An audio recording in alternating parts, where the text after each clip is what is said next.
On behalf of Serve Now Sri Lanka, it is my privilege to welcome you to participate in this united service. This service is made up of several video clips recorded at home on mobile phones by individuals from different churches island wide. It is my prayer that this service will be a giant step towards the formation of an interdenominational and international service of the body of Christ. Let's worship the Lord and glorify His name. கர்த்தருடைய பரிசுத்த நாமத்துக்கு சோஸ்திரம் உண்டாவதாக. இன்றைய நாளுக்காக ஆண்டோட வார்த்தைக்காக நாங்கள் யாவரும் கண்களை மூடி ஜெபிப்போம். ஹalleluya ஆண்டவரே, ஸ்தோத்திரம் அப்பா, நன்றி ஆண்டவரே. மக்கு ஆண்டவர் எல்லா துதிகன மகிமை மக்கு செலுத்துகிறோம். ரஜா வானத்தையும் பூமியும் படுத்த தேவனே மக்கு நன்றி செலுத்துகிறோம். வானம் அது சிங்காசனம், பூமி உந்தன் பாதபடிக்காக நன்றி ஆண்டவரே. வார்த்தையை கொண்டு வர போதுகிற ரஜா அவங்க ரத்தத்தால் மூடிக்கொள்ளும்படி செபிக்கிறோம் ஆண்டவரே. தகப்பன் அவர் போதிக்கிற அந்த வார்த்தை ரஜா ஒவ்வொரு இருதயங்களையும் பதியத்தக்கதாக உதவி செய்யும்படி செபிக்கிறோம் ஆண்டவரே. தகப்பனே, சிறிய ஜெபங்கள் எல்லாம் கேட்டு நீர் பெரிய பதில் கொடுத்தமைக்காக நன்றி செலுத்துகிறோம். இயேசுவின் நாமத்தினால் பிதாவே, ஆமென்.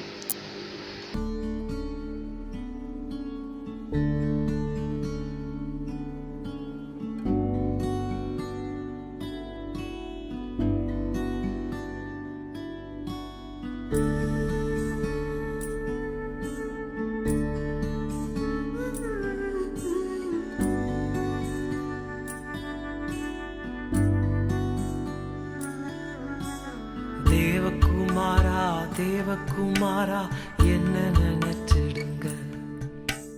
தேவகுமாரா தேவகுமாரா கொஞ்சம் நினைச்சிடுங்க. நீங்க நினைச்சா ஆசீர்வாதம் தான்.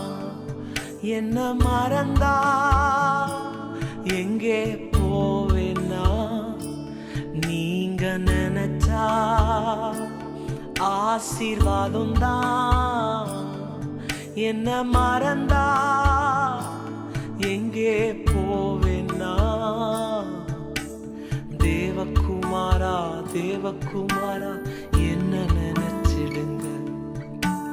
தேவகுமாரா தேவகுமாரா கொஞ்சம் நினைச்சிடுங்க. உடைந்த பாத்திரம்னா அது உமக்கே தெரியும். தேவன் பயன்படுத்துகிறீர், இது யாருக்கு புரியும். உடைந்த பாத்திரம்னா அது உமக்கே தெரியும். தேவன் பயன்படுத்துகிறீர், இது யாருக்கு புரியும். உதவாத என்னில் நீர் உறவானீர். நீங்க இல்லாம என் உலகம் விழிக்காதே. உதவாத என்னில் நீர் உறவானீர். நீங்க இல்லாம என் உலகம் விழிக்காதே. நீங்க இல்லாம என் உலகம் விழிக்காதே. நீங்க இல்லாம என் உலகம் விழிக்காதே. தேவகுமாரா தேவகுமாரா என்ன நினைச்சிடுங்க. தேவகுமாரா தேவகுமாரா கொஞ்சம் நினைச்சிடுங்க.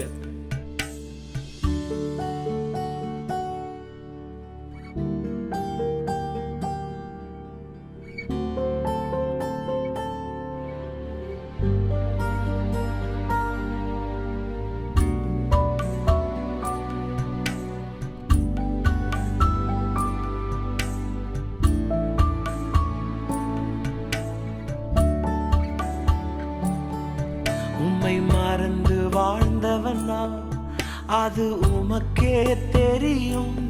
உம்மை மறுதலித்தவனா இதை உலகே அறியும். உம்மை மறந்து வாழ்ந்தவனா அது உமக்கே தெரியும். உம்மை மறுதலித்தவனா இதை உலகே அறியும். உதவாத என்னில் நீர் உறவானீர்.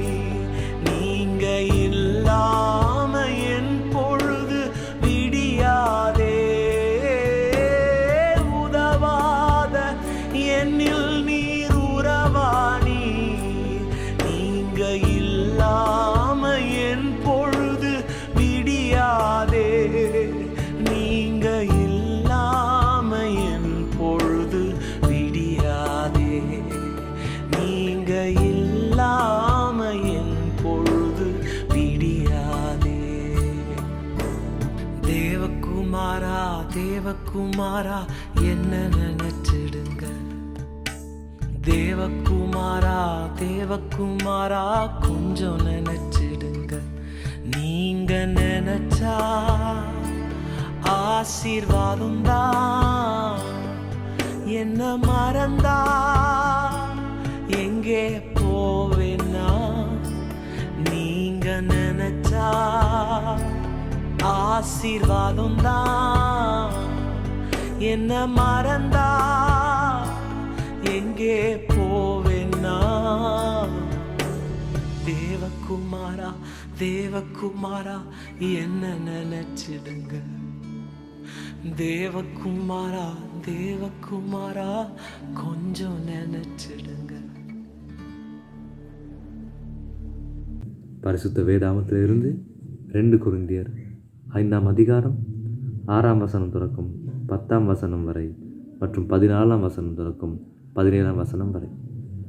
நாம் தரிசித்து நடவாமல் விசுவாசித்து நடக்கிறோம். இந்த தேகத்தில் குடியிருக்கையில் கர்த்தரிடத்தில் குடியிராதவர்களாக இருக்கிறோம் என்று அறிந்தும் எப்பொழுதும் தைரியமாயிருக்கிறோம். நாம் தைரியமாகவே இருந்து இந்த தேகத்தை விட்டு குடி போகவும் கர்த்தரிடத்தில் குடியிருக்கவும் அதிகமாக விரும்புகிறோம். அது நிமித்தமே நாம் சரீரத்தில் குடியிருந்தாலும் குடியிராமற் போனாலும் அவருக்கு பிரியமானவர்களாக இருக்க நாடுகிறோம். ஏனென்றால் சரீரத்தில் அவன் செய்த நன்மைக்காவது தீமைக்காவது தக்க பலனை அடையும்படிக்கு நாம் எல்லாரும் கிறிஸ்துவின் நியாயஸ்தானத்திற்கு முன்பாக வெளிப்பட வேண்டும். கிறிஸ்துவனுடைய அன்பு எங்களை நெருக்கி ஏவுகிறது. ஏனென்றால் எல்லாருக்காகவும் ஒருவரை மரித்திருக்க எல்லாரும் மரித்தார்கள் என்றும், பிழைத்திருக்கவர்கள் இனி தங்களுக்கென்று பிழைத்திராமல் தங்களுக்காக மரித்து எழுந்தவர்களுக்கென்று பிழைத்திருக்கும்படிக்கு அவர் எல்லாருக்காகவும் மரித்தார் என்று நிதானிக்கிறோம். ஆகால் இது முதற்கொண்டு நாங்கள் ஒருவனையும் மாம்சத்தின்படி அறியோம். நாங்கள் கிறிஸ்துவையும் மாம்சத்தின்படி அறிந்திருந்தாலும் இனி ஒருபோதும் அவரை மாம்சத்தின்படி அறியோம். இப்படி இருக்க ஒருவன் கிறிஸ்துவுக்குள் இருந்தால் புது சிருஷ்டியாக இருக்கிறான். பழையவைகள் ஒளிந்து போயின, எல்லாம் புதிதாயின. ஆண்டவருடைய வார்த்தை இப்படியாக சொல்லுங்கள்.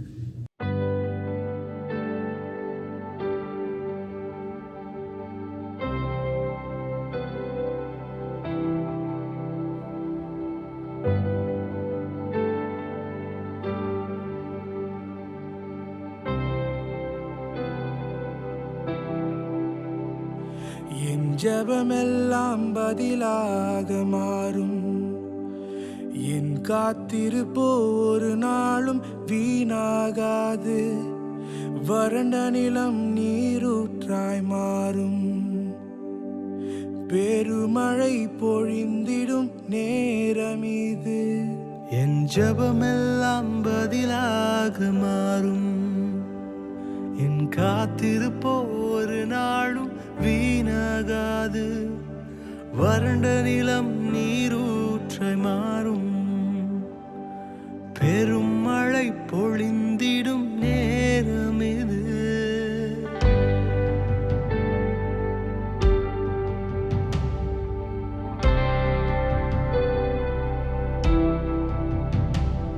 என் துதியெல்லாம் ஜெயமாக மாறும்.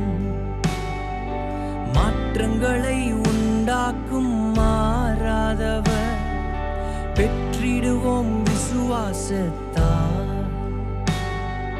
ஜெபித்ததையும் இழந்ததையும் ரெட்டிப்பாக நான் நினைப்பதற்கும் வேண்டுவதற்கும் மேலாய் மேலாய் நன்மை செய்வார். நான் வெட்கப்பட்ட நாட்களுக்கு ஈடாய் ஈடாய் நன்மை செய்வார். பரிபூர்ண ஜீவன் நீர் பராக்கிரமமே. ஜோதிகளின் பிதாவே மனம் இறங்கும். பரிபூர்ண ஜீவன் நீர் பராக்கிரமமே. ஜோதிகளின் பிதாவே மனம் இறங்கும்.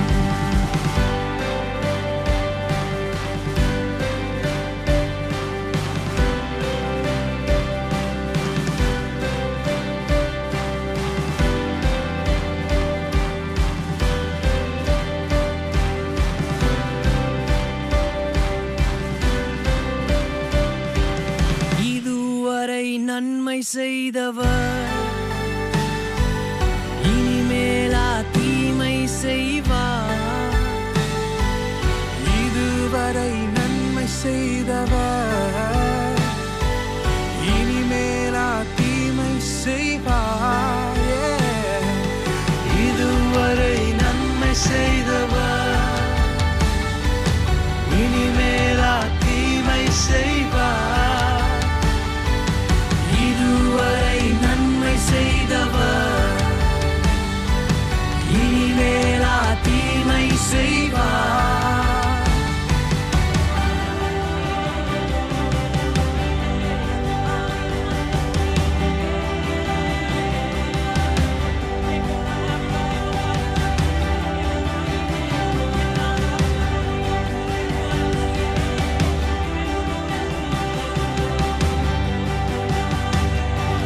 நமக்காக யுத்தங்களை செய்பவர் சேனைகளின் தேவன் அவர் தோற்றதே இல்லை. தீமைகளை நன்மையாக மாற்றுவார். நன்மைகளின் தேவன் அவர் நன்மை செய்வார். தடைப்பட்ட காரியங்கள் நிறைவேறும். மனிதனால் கூடாதவை தேவனால் கூடும். தீங்குகள் என் கூடாரத்தை அணுகாது. நன்மையும் கிருபையும் என்னை தொடரும். நான் நினைப்பதற்கும் வேண்டுவதற்கும் மேலாய் மேலாய் நன்மை செய்வார். நான் வெட்கப்பட்ட நாட்களுக்கு ஈடாய் ஈடாய் நன்மை செய்வார். பரிபூர்ண ஜீவன் நீர் பராக்கிரமமே. ஜோதிகளின் பிதாவே மனம் இறங்கும். பரிபூர்ண ஜீவன் நீர் பராக்கிரமமே. ஜோதிகளின் பிதாவே மனம் இறங்கும். இதுதான் நான் ஆராதிக்கும் தேவன். இதிலும் மேலானவை செய்வார். இதுதான் நான் ஆராதிக்கும் தேவன். இதிலும் மேலானவை செய்வார். இதுதான் நான் ஆராதிக்கும் தேவன். இதிலும் மேலானவை செய்வார். இதுதான் நான் ஆராதிக்கும் தேவன். இதிலும் மேலானவை செய்வார். இதுதான் நான் ஆராதிக்கும் தேவன்.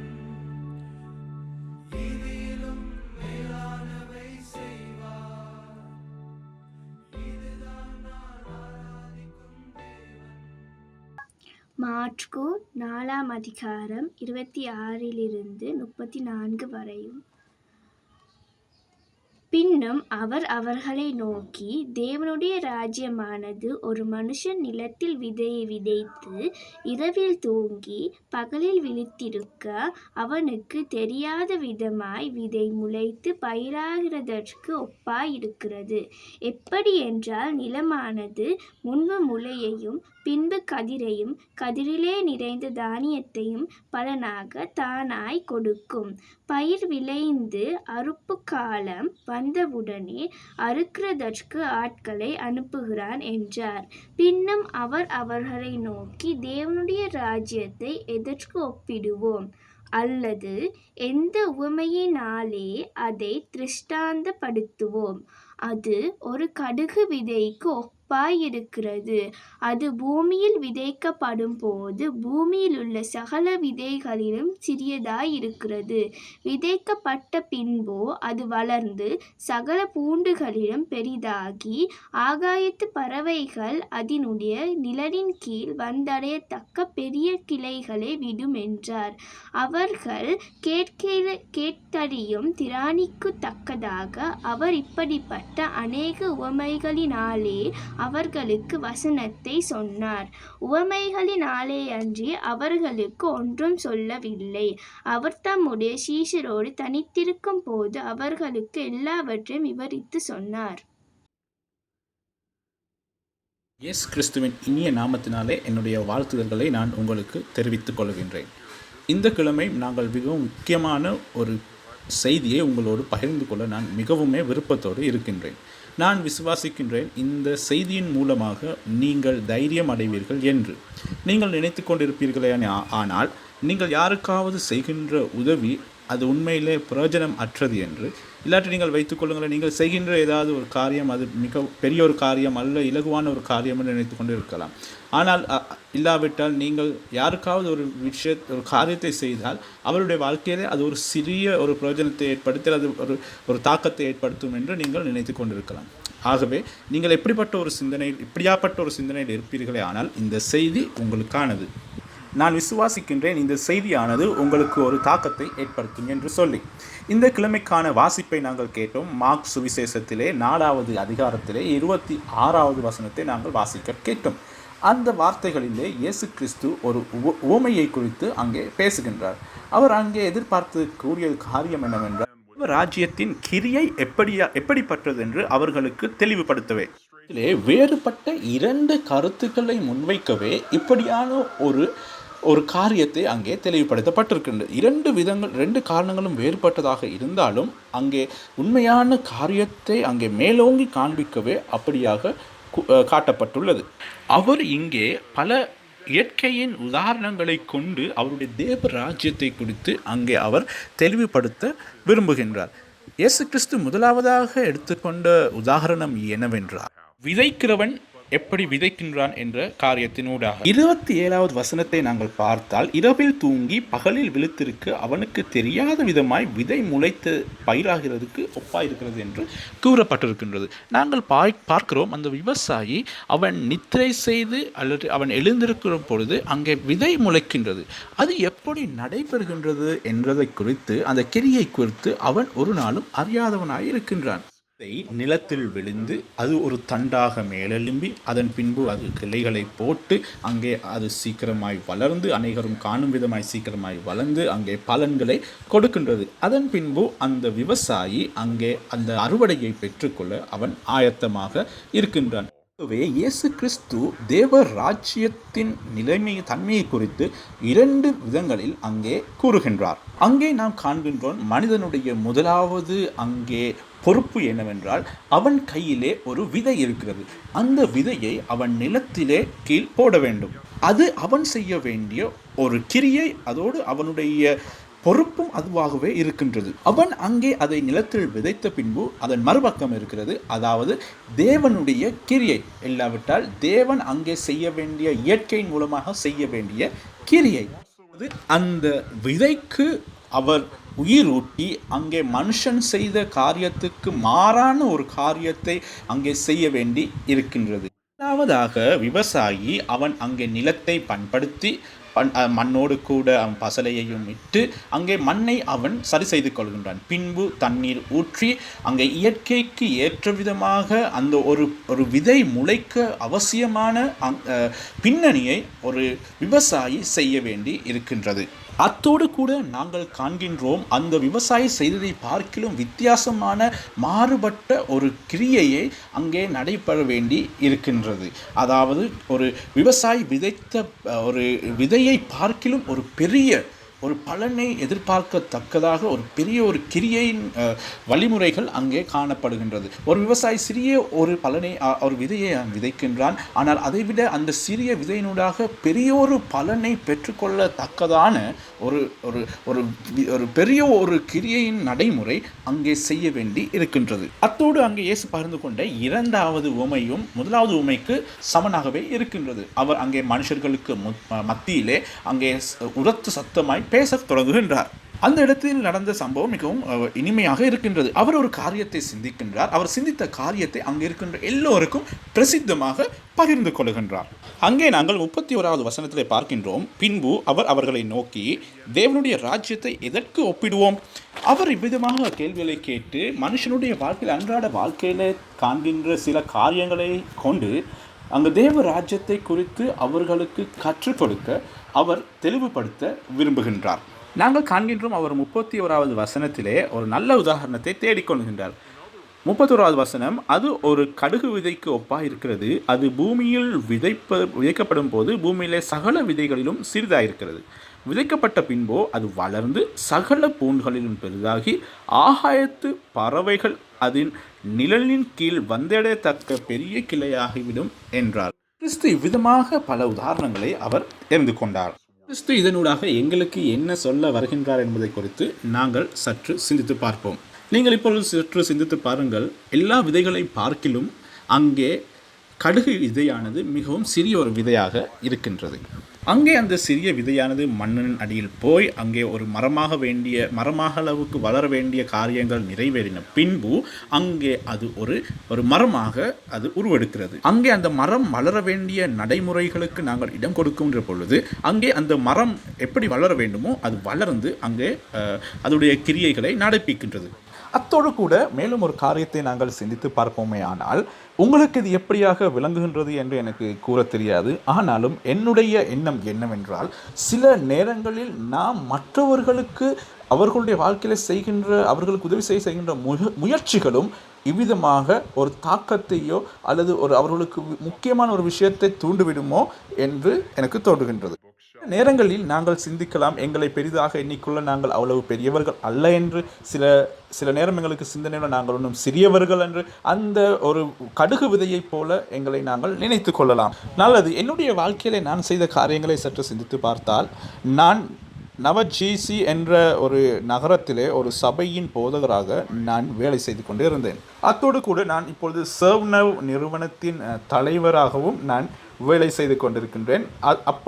இடைக்கிடையே என்னுடைய செய்திகளையும் நான் பகிர்ந்து கொள்கிறேன். அதே போல தேவன் எங்களுக்கு என்று ஒரு படத்தை அவர் எங்களுக்கு கொடுத்திருக்கின்றார். இருதயத்துக்கு ஒரு சாட்சியையும் ஒரு தைரியத்தையும் இதனூடாக எங்களுக்கு கொடுக்கின்றார். நான் செய்கின்ற சிறிய முயற்சிகளின் ஊடாக சிலருடைய வாழ்க்கைக்கு ஒரு தாக்கத்தையும் ஒரு மாற்றத்தையும் ஏற்படுத்தக்கூடியதாக எனக்கு தென்படுகின்றது. நான் நினைக்கிறேன் அவர்களுடைய வாழ்க்கையில் ஒரு தாக்கத்தை அது ஏற்படுத்துகின்றது. நான் செய்ய நினைக்கின்ற என்னுடைய முயற்சிக்கு எவ்வளவு நான் முயற்சிக்கின்றனோ அதற்கு ஏற்ற விதமாக மற்றவர்களுக்கு அதன் ஆசீர்வாதங்கள் கிடைக்கின்றது. அதன் கிரியை தேவனிடத்திலிருந்து வருகின்றது. எனக்கு பின்னால் இருக்கின்ற இந்த புத்தக ராக்கை நீங்கள் சற்று பாருங்கள். நீங்கள் கண்டிருப்பீர்கள், என்னுடைய வீடியோக்களில் இதில் கண்டிருப்பீர்கள். நான் இன்று உங்களுக்கு இதன் முக்கியத்துவத்தை உங்களுக்கு நான் சொல்ல விரும்புகின்றேன். இந்த ராக்கையிலே ஒரு சிலுவை இருக்கின்றது நீங்கள் பார்த்திருக்கின்றீர்கள். அந்த சிலுவையை யார் எனக்கு கொடுத்தார் என்றால், என்னுடைய சபைக்கு வருகின்ற ஒருவருடைய மனைவி. நான் அவரை ஞானஸ்தானம் செய்தேன். எனக்கு ஞாபகம் இல்லை அந்த புருஷனும் என்னோடு கூட அங்கே ஞானஸ்தானம் பெற்றாரா என்று.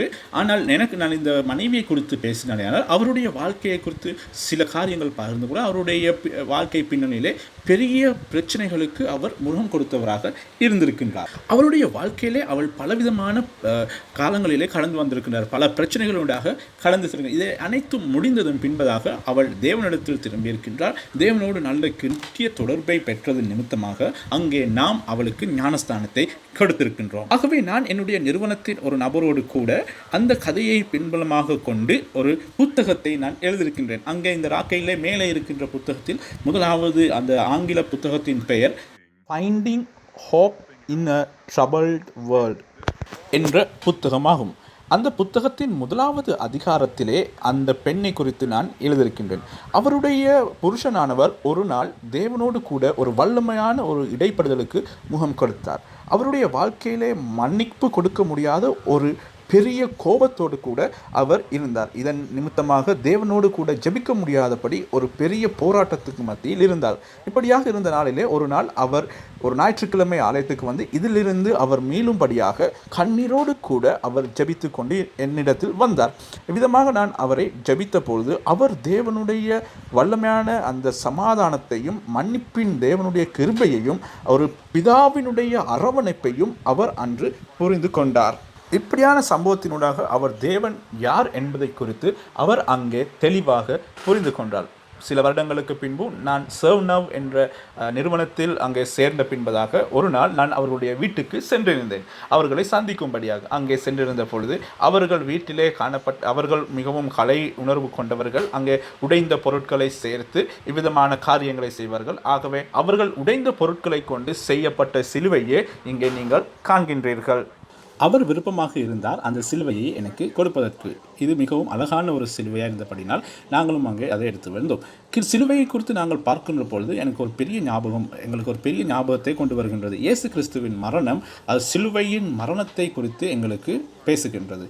அவர் மிகவும் கஷ்டப்பட்டு அவமானங்களுக்கு முகம் கொடுத்து அங்கே சிலுவையிலே மறந்ததின் அர்த்தத்தை அங்கே சிலுவை எங்களுக்கு தெரிகின்றது.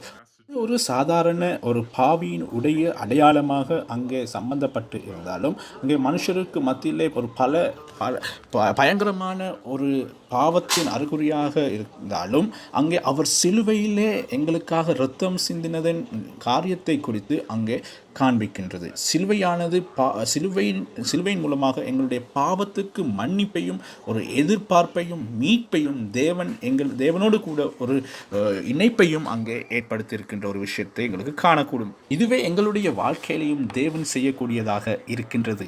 ஆனால் எங்களுடைய வாழ்க்கையிலும் இப்படியாகவே இருக்கிறது. உடைந்து சுக்குநூறான காரியங்களை ஒன்று சேர்த்து, அது அந்த வார்த்தைக்கு ஒரு ஆங்கில வார்த்தை உண்டு, யங் யார்ட் என்ற அந்த வார்த்தை போல என்னுடைய வாழ்க்கையிலே வருகின்ற எல்லா காரியங்களையும் அழகாக மாற்றக்கூடிய ஒரு தன்மை. நாங்கள் தேவனுக்கு ஒற்ற ரூபமாக படைக்கப்பட்டிருந்தாலும் பாவத்தின் நிமித்தமாக எங்களுக்கு இருக்கின்ற அந்த சொரூபத்தை அங்கே உடைந்து அங்கே நாங்கள் ஒரு குப்பைகளாக எங்களை தள்ளப்பட்டிருந்தோம். ஆனாலும் இயேசு கிறிஸ்துவினுடைய அந்த விடுதலை நிமித்தமாக, அந்த சிலுவை நிமித்தமாக மீண்டும் எங்களுக்கு அவருடைய சொரூபத்துக்கு ஒப்பாகி அவரோடு கூட மறுபடியும் எங்களுக்கு சேர்த்து கொள்ள முடிந்ததாக இருக்கின்றது. இப்பொழுது நாங்கள் இரண்டாவது காரியத்தை குறித்து நாங்கள் பார்ப்போம். இருக்கின்ற இந்த காரியமானது ஒரு கடிதம். இது ஒருவருடைய வாழ்க்கையில் இருந்து, ஒரு பிரச்சனையோடு இருந்த ஒருவருடைய வாழ்க்கையிலிருந்து வந்த ஒரு கடிதமாக இருக்கின்றது. பெண் நாங்கள் இருக்கின்ற எங்கள் பகுதியிலே அவள் எப்பொழுதாவது வந்துவிட்டு போவார். அவள் வந்திருந்த பொழுது அவள் எங்களுடைய ஆலயத்துக்கும் வருவார். அங்கே எங்களுடைய ஆலயத்தில் இருந்த என்னுடைய பிரசங்க சீடிகளை எடுத்துக்கொண்டு போய் அவள் அங்கே பார்ப்பது பழக்கமாக வைத்திருந்தார். அதே போல் அவள் அதை ஒவ்வொருவருக்கும் கேட்கவும் அதை வைத்திருந்தார். அதே போல் அவளுடைய மகளும் ஒரு தற்செயலாக என்னுடைய இந்த வீடியோக்களை பார்க்க அவளுக்கு நேரிட்டது. அவள் அப்படியாக கேட்டுக்கொண்டிருக்கிற பொழுது அவளுடைய வாழ்க்கையானது மிகவுமே ஒரு அந்தகாரத்திலே வாழ்ந்து கொண்டு இருந்தது. அப்பொழுது அவளுக்கு இந்த செய்தியை கேட்ட பொழுது ஒரு எதிர்பார்ப்பை ஏற்படுத்தி இருக்கின்றது. அவள் தன்னுடைய வாழ்க்கையை தேவனுக்கு ஒப்பு கொடுத்து அவளுடைய வாழ்க்கையை மாற்றிக்கொண்டிருக்கின்றாள். அதே போல அவன் பின்பதாக அவள் மீண்டும் எனக்கு ஒரு கடிதத்தை எழுதியிருந்தால் அவள் எப்படியாக அவளுடைய வாழ்க்கை ஒரு அந்தகாரத்தில் இருந்தது என்றும் இந்த பிரசங்கத்தை கேட்டதன் பின்பதாக அவளுடைய வாழ்க்கை எப்படி ஒரு வெளிச்சமான ஒன்றாக மாறியதாகவும் அவள் அந்த கடிதத்திலே எழுதியிருந்தாள். அது மாத்திரமல்ல, அவளுக்கு அங்கே மிகவும் வரைகின்ற திறன், சித்திரங்களை வரைகின்ற ஒரு திறன் அவளுக்குள்ளே இருந்தது. மாத்திரமில்லாமல் அவர் ஒரு அழகான ஒரு சித்திரத்தையும் எனக்கு வரைந்து அனுப்பி இருந்தார்.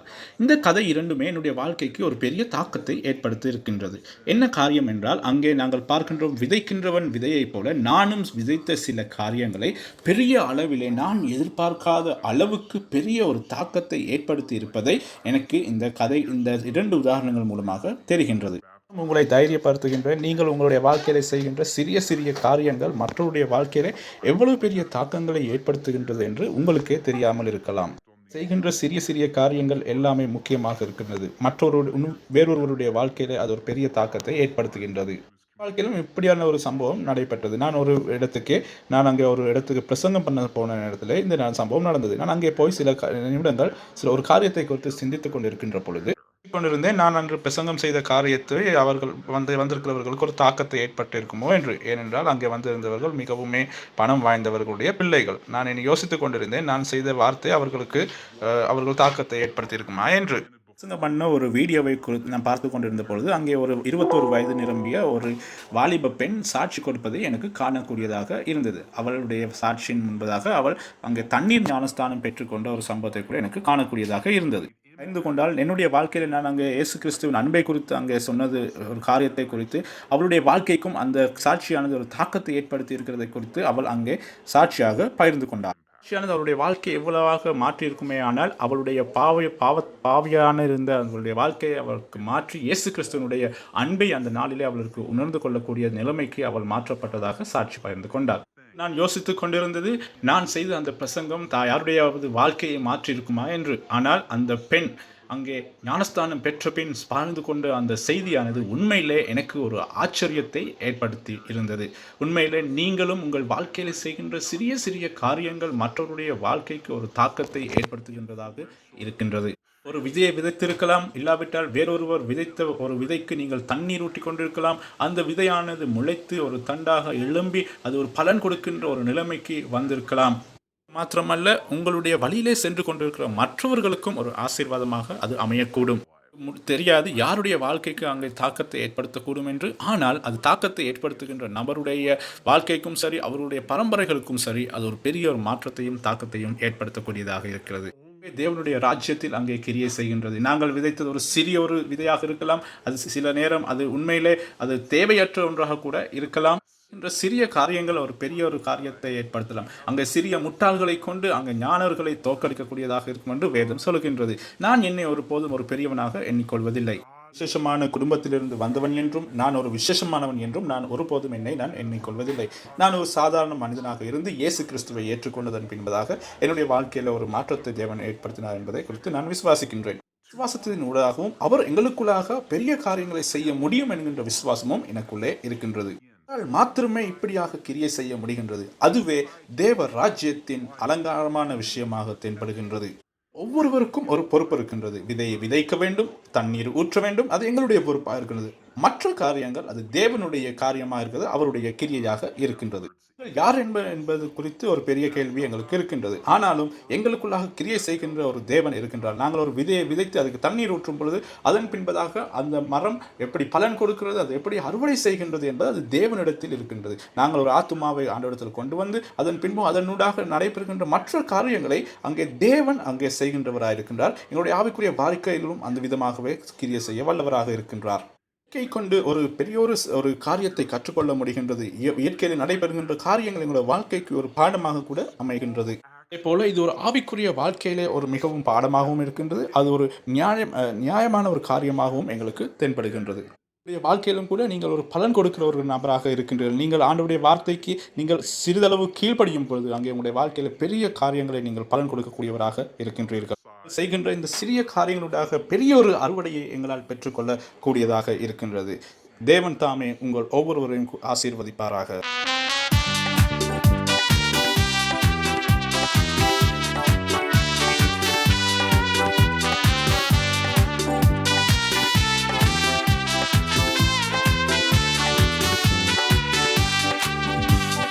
கர்த்தருக்கு காத்திருந்து கழுகு போல் பலனடைந்து சேட்டைகளை அடித்து உயரே எழும்பிடுவார்.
தகர்ப்பார் சிலுவையை சுமந்திடுவாய்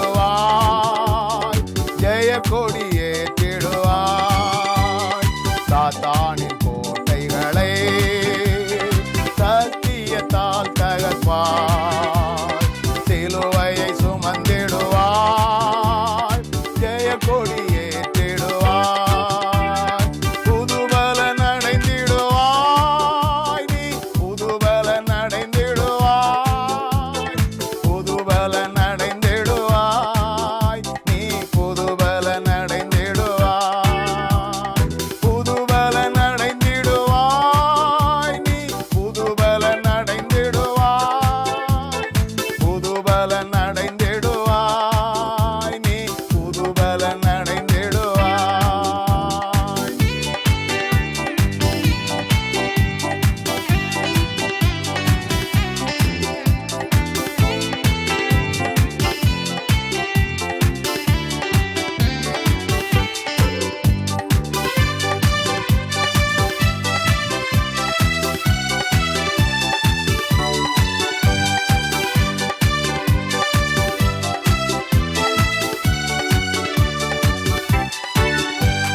கர்த்தரில் பலனடையும் பாக்கியம் பெற்றிடுவார் பலத்தின் மேல் பலனடைந்து சீயோனுக்கு வருவார் கர்த்தரில் பலனடையும் பாக்கியம் பெற்றிடுவார் பலத்தின் மேல் பலனடைந்து சீயோனுக்கு வருவார்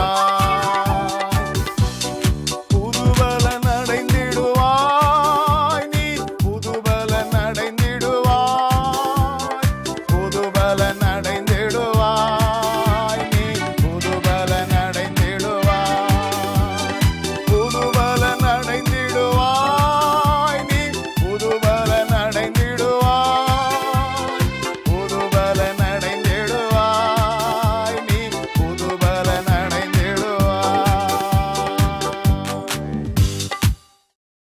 ஹalleluya ஹalleluya ஓ மக்கு நன்றி நன்றி தகப்பனே சுவாமினே அப்பா ஒரு அருமையான ஓய்வு நாள் கொடுத்ததுக்காக நன்றி அப்பா அந்த நாள் கூட ஆண்டவரே சுவாமினே பேசின வார்த்தைக்காக நன்றி தகப்பனே ஆண்டவர் இந்த உலகம் முழுவதும் இருக்க ஜனத்துக்காக ஜெபிக்கிறோம் அப்பா சுவாமி ஆண்டவரே நாட்களில் கொரோனா நிமித்தம் ஆண்டவர் பயத்தோடும் கவலையோடு வேதனை இருக்க ஜனங்களுக்காக ஜெபிக்கிறோம் அப்பா அவர்கள் சுவாமியின் பயத்தை நாவி நீக்கி அவர்களுக்கு ஒரு நம்பிக்கை உண்டாக்க வேண்டும் ஜெபிக்கிறோம் தகப்பனே அப்பா நீங்க தாமே ஆண்டவரே சுவாமினே ஒவ்வொருவருக்கும் ஆண்டவரே சுவாமினே பெருமதி உள்ள ஆண்டவரே சுவாமினி வாழ்க்கையை மாற்ற போன படிக்காமக்கு நன்றி தகப்பனை நீங்க தாமே ஒவ்வொருவரையும் தொண்டு வேண்டும் ஜெபிக்கிறோம் அப்பா சுவாமி வாழ்க்கையில வெற்றியும் ஜெயமும் நம்பிக்கை உயர்வும் ஆண்டவரே கொடுக்க வேண்டும் ஜெபிக்கிறோம் இயேசுவின் நாமத்தை கேட்டுக்கிறோம் நல்ல பிதாவே ஆமென். சமாதானத்தோடு சென்று ஆண்டவருக்கு சேவை செய்யுங்கள். கிறிஸ்துவின் பெயராலே ஆமென். அறிவெல்லாம் கடந்த கடவுளின் சமாதானம் உங்கள் மனமெல்லாம் நிறையட்டும்.